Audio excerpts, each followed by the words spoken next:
everybody, happy Saturday. Back for Pause 16. I'm robynmcclendon and welcome to my channel if this is the first time that you've come, and if you're, a regular, it's so good to be here with you guys and as we move through our pause journal. So I found myself asking myself this week, what quiet knowing am I being asked to follow? So our Pause 16 is the whisper knows. Yeah, the whisper knows. So how did I get to this? You're probably asking, Robyn, okay, how did you get to this? Well, as we were working last week on, I'm the author of my own story. And as I thought about that more and more, and really what that began to really engage in me more and more is agency, right? Our personal right, desire, intent to create a world that we find enjoyable, have loved ones around us, do amazing things, lead incredible lives, enjoy our times at our studio, right? We, as humans becoming, have that agency to have that. But I think what happens a lot as we're moving through life is that agency gets picked away a little bit here and there and here and there, because we are a part of a larger, group of people, right? If it's our work colleagues, if it's, family members, people in our various community groups, the things we like to do, the gym, etc. So as we become a part of those small kind of biomes all over the place, we also begin to adopt some of that. And there's nothing wrong with adopting that, because we go into those various groups and we are a part of those communities because they enrich us and we want to bring our enrichment to them, right? So it's symbiotic. But I think sometimes we can forget that we leave bits and pieces of our agency there, and we then kind of adopt other thinking and other ways into what we're doing. And pretty soon, before you know it, it's not quite our story, right? It could be a compilation of all these other kinds of stories that maybe we're not really 100% want to adopt. It's okay to be a part of it when we go there, but we don't need to adopt the whole thing, right? So I was thinking about that, and then it had me thinking that, there's a part of us that knows who we are. It knows our story. And I think sometimes it whispers to kind of direct us, right, and bring us back in. So how did the whisper come up? Okay, so I've shared with you guys I've been on a social media fast, right? And so I'm fasting a particular way. Like, I'm not spending a lot of time on Instagram. I'm probably on Instagram, if I'm on there a couple of hours a week, that's probably an hour more than what I'm really on there, because I'm really not on there at all. I go on to check my DMs because being, a public figure, I know people DM me, there are things that come in, so I go in and look at that. I don't upload a lot on my personal channel. I'll upload things that are more informational. I have an art channel, robynmcclendon Artist, on Instagram, and I've been enjoying uploading my art there, and all I'm doing is uploading art. I'm sharing visuals the way Instagram used to be. Remember, we just put up beautiful pictures, wonderful inspiration. I may say a little bit underneath it, but for me, the robynmcclendon Artist channel on Instagram, which I started about, last year sometime, maybe November or so, is just the place where I just get to put up my art, and that's it. And I really am enjoying that. So that gets posted, and then I have artists that I love to follow. So I have a save tab. I go right to that save tab, click a file that I have that has IG artists, and I click down. I'll see whoever I want to catch up with. I click that picture I've saved, and of course it opens up their page, right? And then I can go to the top and I can scroll down and see what I want to see. And it's been brilliant at me controlling the way the algorithms on Instagram work, where it just starts throwing all this stuff at you and things that you never even wanted to know about. We've talked about that. So that's how I handle Instagram, right? And that has been really, really, I mean, I could really feel so much of that stress of scrolling and stuff has just really gone down to nothing. I have Audible. I love the Audible app. And so I have a number of books that I listen to over there, and so I have a nice little library. So when I come across an article or someone's talking about something and it's like, I want to read that book, I'll get it on Audible, and then I generally go to Amazon and I purchase the hard copy of it.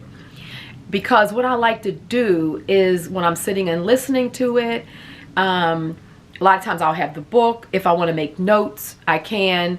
Sometimes I'll just listen to a few chapters and then come back and read the chapters and make notes in them the way that I want. And then that way I can go on Pinterest where I get so much inspiration.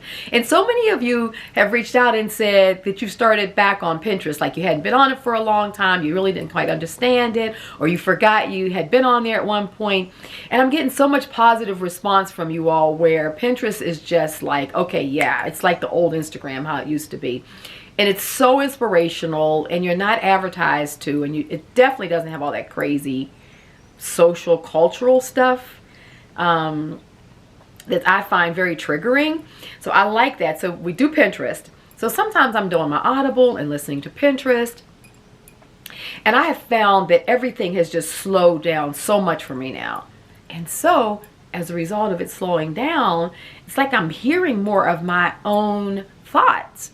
I'm hearing more, I mean, I'm remembering things I hadn't thought about for years. It is like insane. Like just little events that happen in life that were like pretty cool when you think back on it. But my emotional system had been so cluttered, and I had been such in sympathetic mode of fight and flight and just everything and stress, that now that I find I'm in parasympathetic more, like things have slowed down and quieted in my own system, that I can hear my own thoughts, you know. And it's kind of cool. So when I ask, you know, what knowing are you being asked to remember or to think about? It's that. It's like these are the things we know about our past, things that we've done, or people we met long ago and forgot about, but you know, like it comes back into your memory and you want, I wonder what they're doing, or you know, you think about a fun time. I mean, like that's that knowing that comes back. It's that whisper that starts coming back in. And so I have just been so enjoying it. I also last week started my Substack channel. I've been wanting to do Substack for a good year and a half now. I've been following other people on Substack, and I keep on thinking, oh, I want to do a Substack. And then finally, I did a Substack. And it's called Robynisms, which that behind me right there is a Robynism. And I always write these things down, and or you guys will say things, oh, I like what you just, how you just said that. And I realize that those Robynisms feed me. Those are little thoughts that go around in my mind. And I like scripting them in this style script. So I started a Substack, and it's called Robynisms, right? And many of you have already started to follow me over there. But what I like about Substack, once again, it's so slow. It's quiet reads by people who enjoy writing. And it's so wholesome, I guess is the word.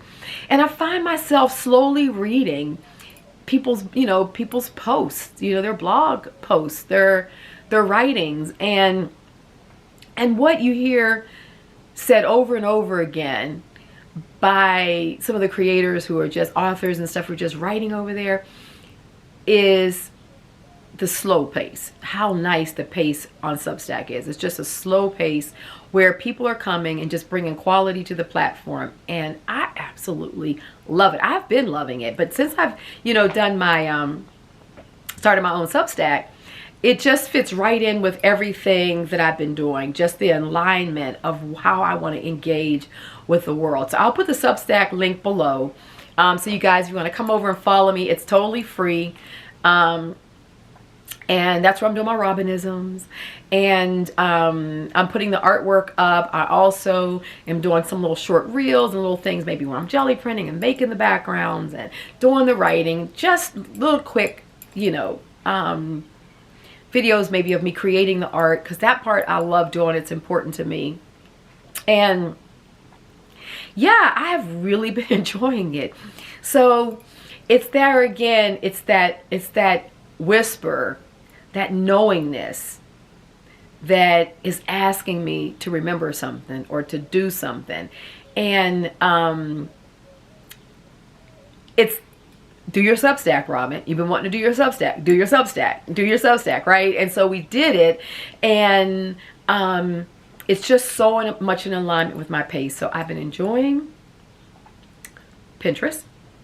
Of course, I love YouTube. YouTube always has its pace, right? It's just video paced out, in a very enjoyable community.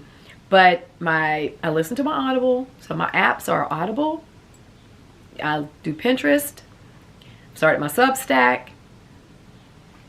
I'm currently on Patreon. I find that platform is really challenging. So many of us creators, I've talked about it before. It's now like an Apple app, and Apple is just really draining the resources of creatives, I think, you know, in my opinion. So I'm working on my own membership platform. We're building from scratch a membership website. It's costing a lot. It's costly. But I enjoy our community. I enjoy us doing things and hanging out.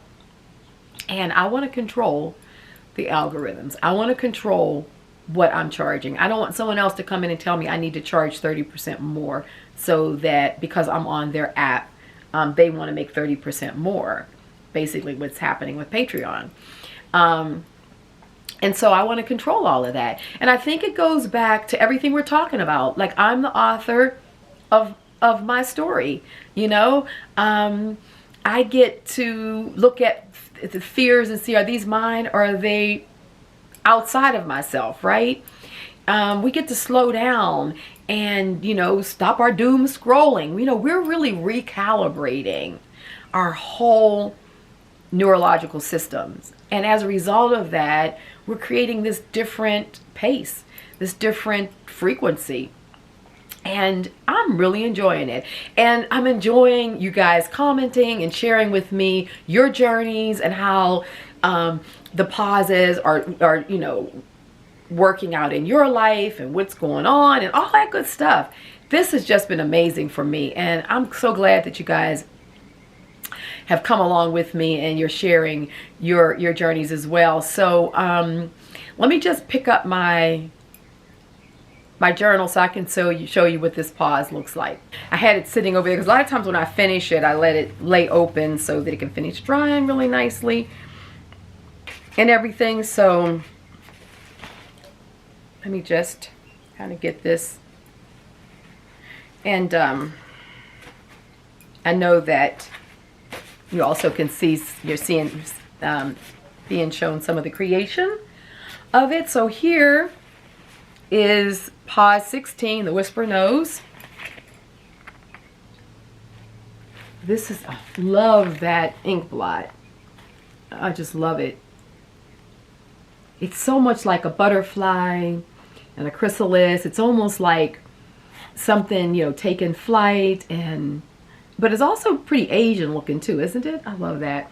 And then this is the writing. I did it sideways. And it does say, oh, okay, I was working with the Whisper is the idea of Qualia. And Qualia, I love quantum physics. I've always loved quantum thinking. And years ago, like in the, was it the 80s?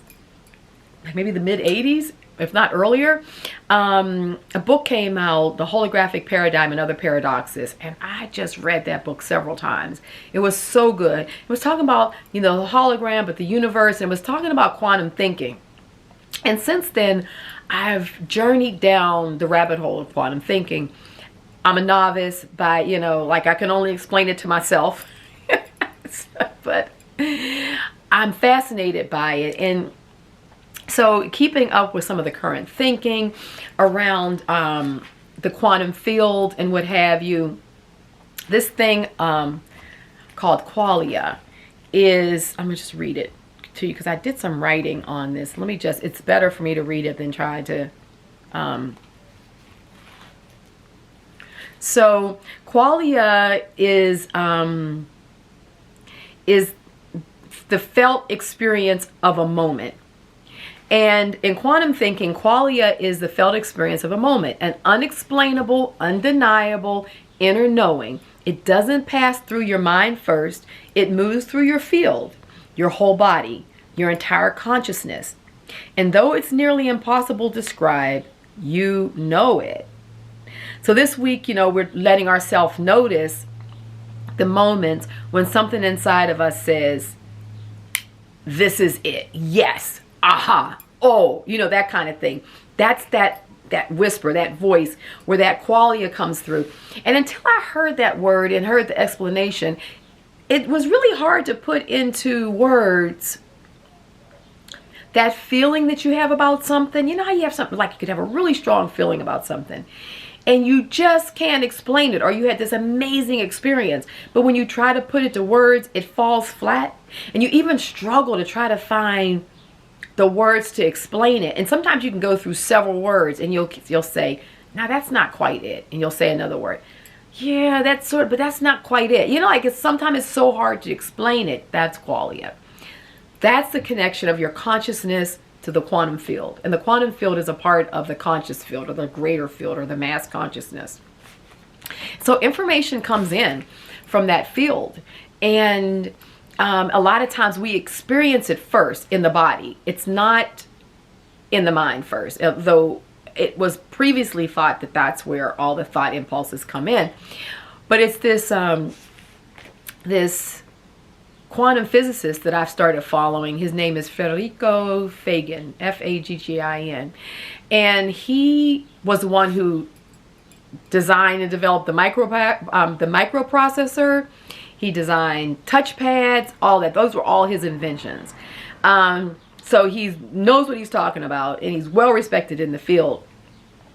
But as he started going down the rabbit hole of trying to put sentience into computers, like to make them more like we think of as what AI is, he found it impossible. He said you can't get the qualia into them. So you can get information and you can bring things in from a field of consciousness from an information standpoint, but it can't be transferred into experience and then into emotions. And that's the essential difference of us as human beings from quantum processors that can store and process data really, really, really quickly and shoot it back to us. And that's amazing. I love that technology. But we're still the ones who helped guide and direct it because of our ability to produce qualia. And that's what we do as artists. So, you know, when you like see a painting or something and you just fall in love with it, like a lot of times abstract is like that for me. You look at it and you're like, that's just two black circles on that painting. Why is it hitting me like it does? But it's something about the quality, the frequency, the intention. There's so much other things that you're picking up in your field about that piece of artwork that you just love. And it's so difficult to put it into words why you love it, right? It's crazy. That's qualia. That's the whisper. It comes in like a whisper. Sometimes it comes in a little stronger than a whisper, because sometimes you'll go like, that's it, or aha, like, you know, like that's what I was trying to, you know what I mean? That kind of thing. So it comes in, it can come in a little stronger too. But anyhow, so I wrote here, whispers are qualia. So what I have going across there in the gold pen is whispers are qualia. I love that. And so it's just some of the things I love the most. Quantum thinking, art, abstract art, intuitive scripting, my sumi painting. These are all the things that just make my heart jelly printing, of course. Can't leave. I love my jelly printing. I can't leave that out. But those are the things that make my heart just skip a beat, and what causes me to continue to show up every week here on my community and hang out with you guys. And I love you guys so much. Thank you so much for being on this journey with me. Please whisper below in the comments. Let me know what your whispers are this week. Let me know whatever you want to share with me. I'm just looking forward to it. So love you guys so much, and until next week, the whisper knows. Bye-bye.